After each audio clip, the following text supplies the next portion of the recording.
Hi everyone, just a quick note on taste buds. Sometimes people say to me, I'm not so much afraid of trying food anymore, but I'm not really finding anything I like. The first thing I ask is, well, how many times have you actually tried a new food before deciding you don't like it? And often people say once, sometimes twice. And now here's the thing with that. It is the nature of the beast that we're working with taste buds, and taste buds do need time to adapt.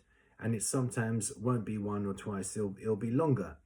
And you intuitively know this in other areas of your life. You haven't, tried swimming and say, well, I tried swimming once and I'm just not getting it. It's not working for me. You focus on the bigger picture that there's a lot to take in. I've got to condition my muscles, or going to the gym. You don't go to the gym once and go, I did exercises. I don't really feel any bigger. It's not going to happen in one session, 1 week. It's going to, take a few more times for that.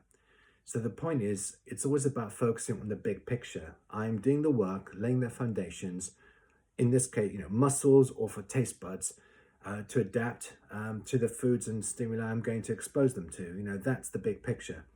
Being overly focused on, do I like it right now, and focused on the outcome isn't going to help, because it's all about focusing on that big picture. Just give an example.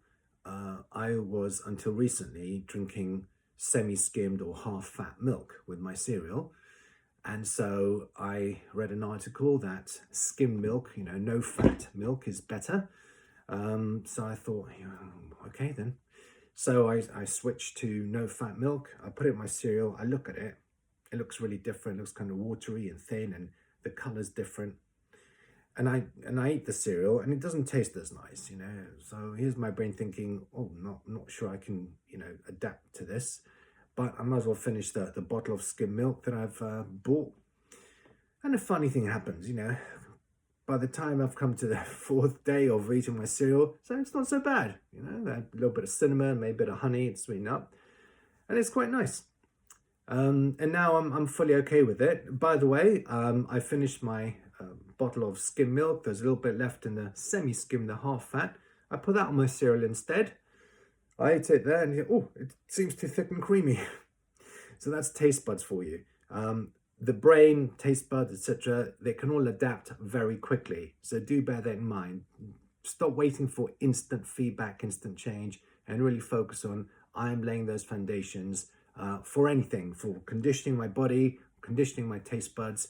And if you keep your eye on the big picture and you persevere, things fall in place. So keep your eye on the big picture. Thank you.